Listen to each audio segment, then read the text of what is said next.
You're listening to Trek FM. Want to join in the conversation and share your thoughts on this episode? Join the Babel Conference, our listeners' discussion group on Facebook. Just type BABEL into the Facebook search field, and we look forward to seeing you there.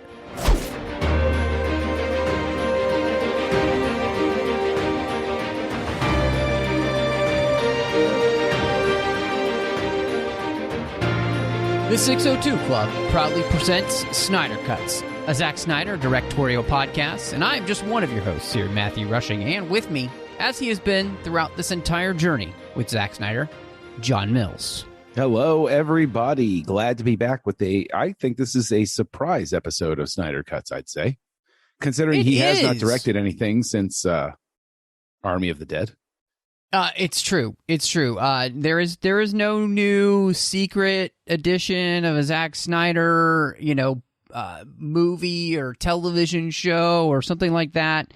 We are going to be talking about the making of Army of the Dead book that has come out, and we figured that would be kind of a fun way to kind of keep the show alive a little bit here, especially since, we've got some things that are going to be coming out from Zack with Netflix. He just signed a first look deal with Netflix for the next 2 years. He has a new movie that's going to be coming out for them called, I think, Rebel Moon, based off of basically the Star Wars script that he had that they rejected from using. Can I take a second here? Sure. Right. I think you should. The big claim of we want directors with singular vision and focus and appeal and have them tell their own Star Wars stories and make them unique and different. And that was the big dream of Disney taking over. And honestly, having a sequel trilogy betrayed that idea in a sense, because you have to work within a framework there. Much better to have a solo or even a Rogue One, because you're freer to tell your own story there.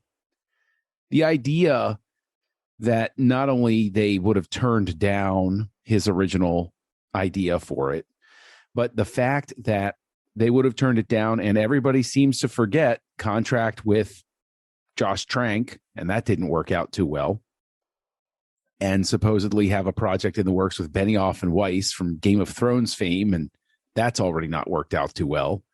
You would think, I can't possibly be alone to read that. And regardless of what your view is of Snyder's superhero films or anything like that, it would have been intensely interesting to see him do a Star Wars movie.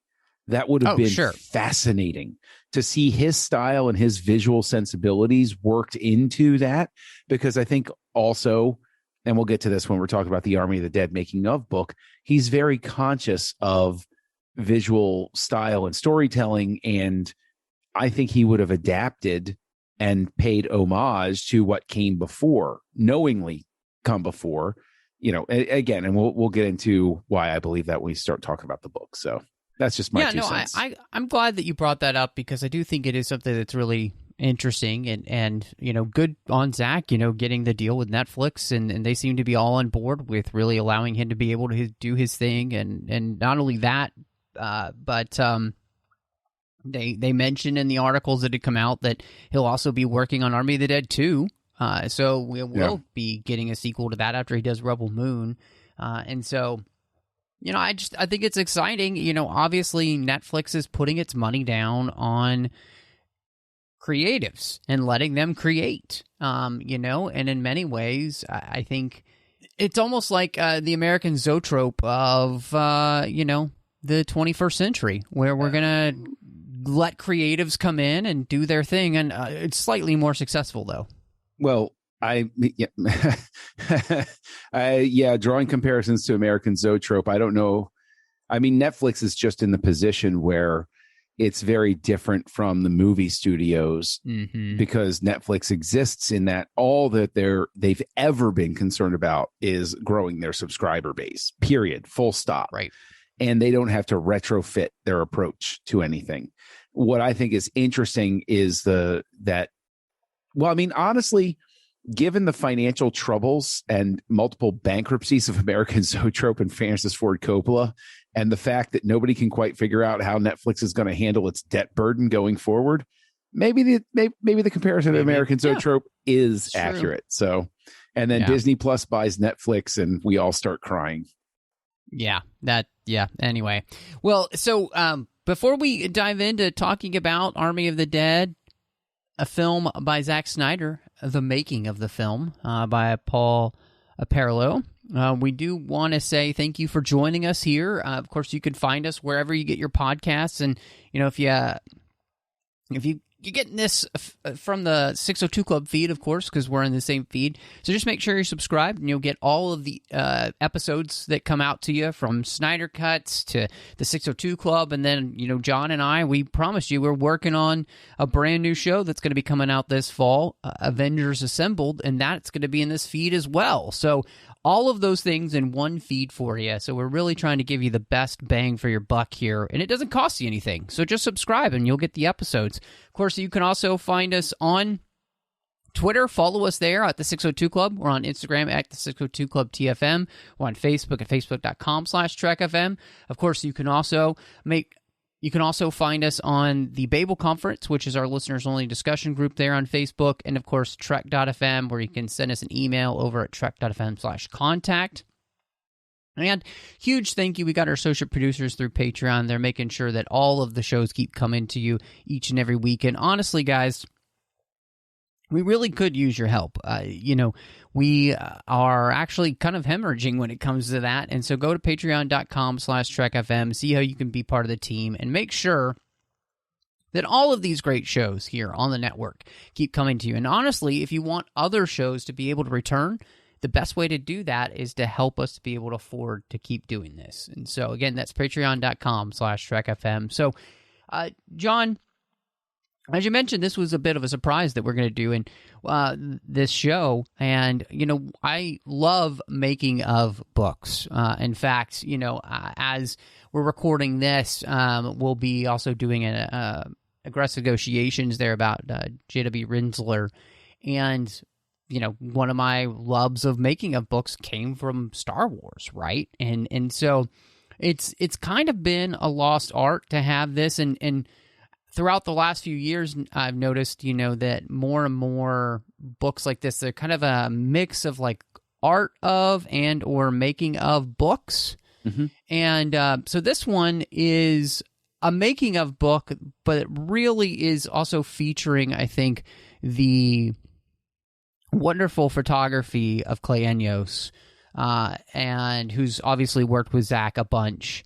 And I think putting those two things together really made this a fun book to be able to read and get some background information of the film, but also kind of get that background of seeing what it was like behind the scenes to make this film. I agree. I think that it definitely leans very heavily toward the art of feeling. I think that it's great that it does as much explanation of the back as possible and getting those sorts of things out there. But the photography is really arresting at certain points. And the reason I say it feels like it leans more towards art of is there's a very positive and a very positive bend to it. Like I'm struggling for the word specifically because I grew accustomed to, and my gold standard will always be how open George Lucas was during like the prequels. Sure. and those sorts of things where it's, you got a warts and all sort of process of, and you found out day by day where it's like, we have to fix that in post. We messed something up. Oh, wait, where were you holding that in the last thing? How are we going to reshoot this? Whereas this is much more of this is somebody embedded who's sympathetic to the production. Sure. And I'm not saying that's a bad thing. I'm just saying that makes it feel more like an art of with supplemental material, which is fine because that's sort of what I expect in a book with a format like this. Because if you're going to have a large format book like this, I expect a lot of art and photography in it because it's a coffee table book. It's something I'm going to pick up and leaf through, and I'm not necessarily going to read the story of how they shot a certain scene over and over, but I will flip through and look at the photographs of Snyder holding the camera on set and stuff like that, because that's just neat to look at. No, I agree with you. And I think one of the things that was really nice is to get a little bit of background information as to the thought process, as to the film itself. And I thought what was really interesting is, getting into some of the thematic elements and what Zack was kind of thinking of as they were making this film, when it came to, just the setup of, having the president, wanting to bomb this Vegas, and the idea of the camp, and what it kind of represents or represented in his mind, in many ways when we look at all of the refugee camps around the world, and the way in which many people just get forgotten in those type of places. And I thought what was interesting though is that this is one of those places where, as I'm reading what Zack had in mind, I think in many ways, unintentionally, it ended up having other connotations to it because of what we had all been through, as this movie was probably in post-production, and so, everything we went through in the COVID era, I think really kind of changes some of what they were going for. They would never know that, right? So it's already one of those things where we've talked about how Zack's movies have the ability to have different reads at different times, and can either get stronger or and many times we talked about how the thematic elements felt stronger than maybe even when it first came out. This is one of those movies where you already saw that. I thought that was really interesting. Yeah, I did like the focus on that and a couple of other things because of the fact, and this is an argument that I have with one friend in particular, but other friends along the way, where even if you don't like a movie, there's a tremendous amount of thoughtfulness that goes into it. Sure. And I appreciate any opportunity because I know how thoughtful Zack Snyder is as a creative person, and the people that are around him, how thoughtful they are as well. And so getting the opportunity to have their own words about how much thought they put into it, why the refugee camp looked the way that it did, and the fact that they did research and they had discussions and they said, well, when you look at these camps, it's sort of a sort of city of its own springs up, and you have these sorts of social dynamics that spring up anywhere humans come together in a large group. And so there is a thoughtfulness there, but also the thoughtfulness extending to the fact that if I wanted to create a zombie horse, or not me in specific, but most people creating a zombie horse would say, just ride the horse and we'll paint it on there. And the fact that they found a way to put basically a costume on the horse to make it look the way that it did really spoke to the commitment to making it as believable as possible, so that when you looked at it, there's a reason that horse looks so good on screen. And the fact that they conversed with veterinarians and other people who had experience with this sort of thing as to what flesh looks like when it decays to a certain point. And so that would have to be reflected on the horse and the horse's skin and its textures, and also the very famous tiger that they have. The fact that they put a detail on there where they said, oh, well, we made it so that you could tell that she'd been bitten by the alpha. And that wasn't, I didn't see that bite. So now I actually, I read that and I think to myself, I could stand to watch it again. Just look for that detail, just to look for it on the tiger. Cause they just told me, hey, look for this. It's a little Easter egg in there. It's like, oh, I hadn't thought about that. Okay. But what I found interesting, and I want to bounce this off of you, is what famously got called out in the that Screen Rant pitch meeting video about the robot zombies, quote unquote. There were like two of them that had like a glowing blue eye or something like that, and it's it's interesting that wasn't spoken to. I wonder if that's a decision because that's going to play into where they're going to go with it in the sequel. And so they decided not to talk about certain elements like that. Yeah, because, it is one of those things where this book does talk about the idea and the background. They actually kind of lay out specifically where this zombie comes from. Mm-hmm. That the original Alpha Zeus was an experiment. Right. At Area 51, which leads you to believe that, and they don't go into full detail, but this is an experiment. This is a human experiment. So we are kind of at the very classic, like, humans tampering with humans trying to create, genetically altered humans, possibly with alien DNA, and this is what we get as a result. And, I really liked that because, and we talked about when we talked about the film, but here I think this gives weight to seeing the fact that Zack didn't just want to make another zombie movie. He also wanted to expand the genre, to grow the genre, to push it forward. And that in everything that he does as a filmmaker is to take a genre and say, okay, how do I push that forward? Which we saw specifically. I mean, one of the ways in which I really think the film shows us Zack Snyder is the way in which, he made Watchmen, right? Which made him then, when he's making Man of Steel and then BVS, how do I push the superhero genre forward? Especially when I've seen it deconstructed. So if I'm going to construct something then, how do I push that forward? And then he comes back, and now he's back at his roots with the, Attack of the Army of the Dead.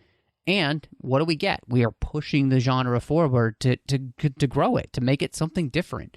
And so, and to play around with it and have fun with it too, And so I think that's the thing that this book really helped me appreciate even more is you were talking about earlier. There's so much thought that goes into every single detail that's in every film, right? Nobody's just slapping something up there because they're slapping something up there. No, you're thinking through every single detail because you're spending too much money to not do so, and because you can tell they really care. I will say that we will take a moment to acknowledge the fact that there are movies out there where they don't put that much thought into it, but those movies tend to wind up as riff track specials on Amazon Prime. This is true. Let's throw that out there, that we do acknowledge that there are movies that there is very little thought put behind. But we're saying the majority of them, even the ones you dislike, somebody behind the screen was. I always think of William Shatner in the book Star Trek Movie Memories, talking about the fact that when Star Trek V started getting savaged by the critics, he said, I could see what they were saying, but still, it was my 70 millimeter baby up there. And I guess, and he basically said, I guess I just didn't see it the same way that they did. And it's like, you can't help but take a comment like that and think what we always all get back to, which is, one, when you're making your comments, there's a person on the receiving end of them. And two, Zack Snyder, somehow people feel free to still trash talk him that way, which makes no sense. I mean, even if you don't like his movies, why are you talking about him that way? But all that to let me steer the ship back here. As we're talking about, the different levels of thoughtfulness and all of this sort of thing that's in there. What I found incredibly interesting was the fact that it gives some extra depth to the zombie society that's there, and which you can piece together from the film that there's an alpha structure, that there's I'm presuming anybody listening to us talk about this book has seen the film, so the fact that they're now at the stage of procreating, which is really pushing the genre in a different direction and everything like that. And so we have all of these things pushing, but then his decision to use digital to shoot the film and then attach these old lenses for this shallow depth. It's obvious that he was visually intrigued by it. but do you think that they spent enough time on that technical aspect of it? Or do you think that they should have spent a little bit more time talking about the camera? Because I was really fascinated by that part. Mm-hmm. And maybe it's just I was so fascinated by it that I blew through it, but it felt like I wanted more detail about it. No, I think you're absolutely right. I think if there's one criticism that I did have of this book was that I would have loved to have had a larger section on some of those technical details because they were so important to the film and to Zack Snyder himself. You know, Zack Snyder was very specific as to using these lenses, why he wanted to use these lenses, the idea of creating this film, and really just very experimentally, right? You know, and almost felt as though, you know, George Lucas always talked about filming those experimental films in his backyard. Like, right. This felt like Zack Snyder basically doing that. He just wanted to experience and work with something and somebody just gave him money to do that. And I think that's really cool. And it's one of those things where that's what it means to be an artist, you know, and to truly kind of push the medium. And so, you know, Zack isn't just trying to push the medium of zombie films here, but he's just pushing the medium of film, of playing with lenses and looks and feels with things that nobody else is doing. And he's doing it with digital cameras, which are the cutting edge of filmmaking, right? And so I think that's really interesting. And in fact, you know, when they sent him the camera, you know, Red sent him the camera, he really had no interest in it at all. He was very much like Nolan. He was sold out to film. And by playing with the camera and seeing what it could do, like he's just playing with it in his backyard and stuff, like he kind of fell in love with the technology. And then he was like, well, let's try mixing old with new and see what happens. And, you know, that's an exciting prospect. And I think, to me, you know, I know it didn't quite work as well for you, but it's one of the things I loved about the film. I thought it turned out really beautifully to have that juxtaposition of this softness with this terribly hard and awful subject matter of like zombies ripping people apart and stuff. Yeah, I mean, it definitely gives it, you know, I don't want to re-prosecute the argument of, you know, not even an argument, but just sort of that discussion about the visual style and everything. But like it with a making of book, yeah, I think we agree. It would have been nicer to talk more about that technical stuff, but I also would have loved to know a little bit more about post-production, about the sound mixing choices, about the editing, about what that was like. I mean, when I see the words making of, again, and this is because my gold standard, my adjustment point is Lucas and what Lucasfilm did throughout the, you know, the 1990s and the 2000s and up until the Disney purchase, like they were cards on the table, right? Everything's out there. And I even think of the documentaries. Now, obviously the book is different than a documentary sort of thing, but I want that sort of nitty gritty detail about how the sound mixer and the editor aren't agreeing about what it should be in that moment. And the director has to sit there and say, hey, look, guys, fine. I'm siding this way because it's my movie and this is what I think is right. And, you know, like in having those sort of spirited conversations. And I think it works against the book in the sense that it makes it seem too much like a press release than an investigative work. I want it to be an investigative work. I want somebody to come at it as if they're a neutral third party and they're going back through the history of things. And I want to ask you about this too, was I didn't expect this in the book necessarily, but I mean, I still would have been very interested for them to at least address the fact that Tig Notaro was a replacement and shot digitally. They talk about her and the character she plays, but they don't talk about the fact that we all know that she's pure reshoots to replace somebody they decided to remove from the film. And it would have been nice to address that. I understand why they didn't. Do you think that's just a third rail they couldn't touch? Or do you think that it's just the wise decision because of X, Y, and Z? How do you feel about it? See, this is where I think you're right on target again here, in that everybody knows what happened.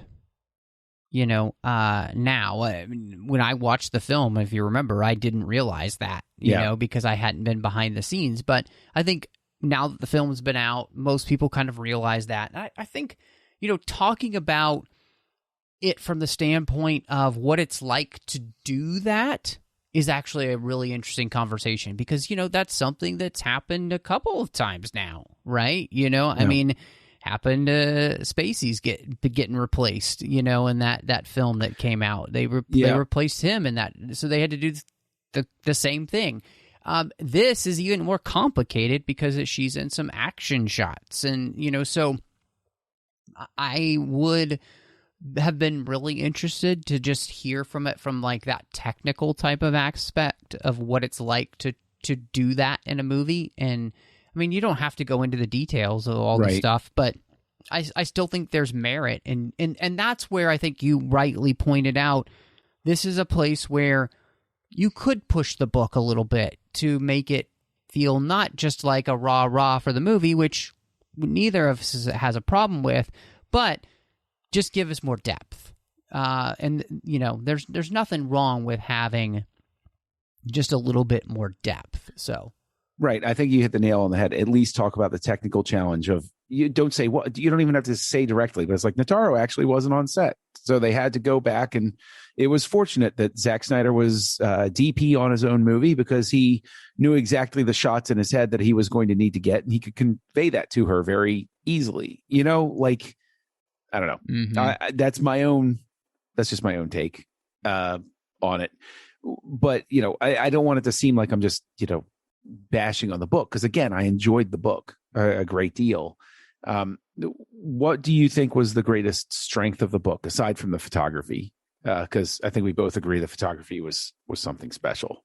I think just giving us that background on the zombie thought process, obviously this movie is one to which we're pushing those boundaries again and kind of trying to grow the genre in some ways as, what's acceptable in a zombie film. We're pushing that Overton window of zombies. And I think that was really interesting just to hear what they had to say about that, the little bit of information that they did give us, which I thought was a lot more than I was going to get in the book. So I think that was the thing I liked the most. I did really like the confirmation that Zeus was patient zero. With zombie movies, you very rarely get the patient zero. It's always, it came from somewhere. And he actually gave us the zombie origin movie. And that's unique because you look at his remake of Dawn of the Dead. Even if you go back to the original Night of the Living Dead, there's just a zombie walking across. Was that zombie bitten? But you hear reports that there are zombies everywhere coming up. So is there a patient zero somewhere out there? And with this, knowing that Zeus is, I don't know. I think that works in its favor too. I liked having that confirmed. For now, they could always change it with the sequel or the prequel or anything like that. Or at least see who the first experiments were, et cetera, et cetera. So, and also, I mean, just the fact that just to get back to, your idea of how it talks about Snyder pushing the genre, I think this really is the first time I've seen any sort of actual zombie society, functioning zombie society, if you will. They made an attempt at it with the Omega Man and I Am Legend, but it was very loose. I mean, the Omega Man, I guess, was a functioning zombie society, but they weren't really zombies in the sense that, we would think of them, sort of thing. Right. So just to go for that sort of savage zombie thing, and the fact that the type of bite you get determines the type of zombie you become, and then that pool being that spot where it wasn't just a feeding frenzy, they basically held a trial, if you will. Mm-hmm. Are you worthy of becoming one of us? And you think, you put that thought process in there, and you think Zeus recognizes himself as the next stage of evolution, as a step up. We look at him as a step back, in a sense, more animalistic, but Zeus obviously looks at himself as a king. And Right. that's really interesting. And the fact, and I know I'm sort of rambling, but I really like the fact that in the book they said that these zombies could have climbed out of there if they wanted to. Right. They just didn't want to. And that opens up a whole host of questions about that sort of thing. Why were they content? Why were they perfectly content just to sit there and have that be the case, which I think is fascinating in and of itself. No, absolutely. I think that's the thing that the book really did, and it made every thought process behind the idea of the zombies come to life in a really cool way. And I think I would say that the best thing about the book really is that it made me want to watch the movie again. I agree. I do want to watch it. I talked about that when I mentioned that they're looking for the bite mark, but I legitimately want to sit down and watch the movie again. This added to my enjoyment of the movie. This is the type of thing where I read the making of book and I go, oh yeah, well, I kind of got that, but that is true. That is pretty neat. Mm-hmm. That is pretty cool. And I was entertained the whole time. Mm-hmm. So yeah, I mean, I could see myself going back and rewatching it now so mission accomplished with the book, I think. Absolutely. To me, that kind of raises a question then is if you had to give this a rating, what would you give it? Probably the same as I gave the movie, which is 3.5, but the photography really is so superb that I didn't mind the fact that Goodreads boxes me in with no half stars, and so I rounded up to a 4. Nice. And I think it deserves the 4. This is a good book, and even if you haven't seen the movie, I think the photography. I think I could give this book to somebody, they would read it and they would say, "Oh yeah, maybe I will watch that." Yeah, no, I'm right there with you. I rated this the same way that I did the movie, which was 4 stars, and because. As we talked about with the movie, there are a few things that I might have done here and there, but on a whole, I really enjoyed it. And again, to have a making of book that makes me appreciate the movie more, it makes me appreciate the thought process behind the movie more, and then makes me want to go back and watch the movie. I think that's really strong. And so, I think we're both recommending that you go pick this up and take a look at it and then enjoy, watching Army of the Dead again. So, John, though, if people want to catch up with you and just see what else you've got going on these days, where can they find you? Look for Kessel Junkie online, KESSELJUNKIE. Letterboxd is probably the most fun. You can find me out there on your social network of choice, including Twitter, the cesspool I can't swim out of for some reason. You can also find me over on the Nerd Party Network, co-hosting a show called House Lights, where we look at the works of directors from beginning to present day or finish if they've passed. And you can also find me co-hosting a Star Wars podcast called Aggressive Negotiations over on the Nerd Party with you, Matthew Rushing. That's right. So I hope that people will check that out. Of course, here on the network, I'm doing the 602 Club, which is our main feed show where you found this. And so I hope you will check that out. And of course, you're subscribed and listen to all the episodes there. You could find me doing Literary Treks in the Orb with Chris Jones. We talk about Star Trek Deep Space Nine on the Orb. And Literary Treks is about the books and the comics of Star Trek. On social media, look for Matt Rushing 02. If I'm there, you'll find me. So please follow me and interact with me. I'd love to meet you. And then, of course, you can also find me over on the Nerd Party Network. I have a show that I finished over there called Owl Post. I did that with Drea Kaufman, and we talked about every single chapter of the Harry Potter series, one chapter at a time. But thank you so much for joining us. This is Snyder Cuts.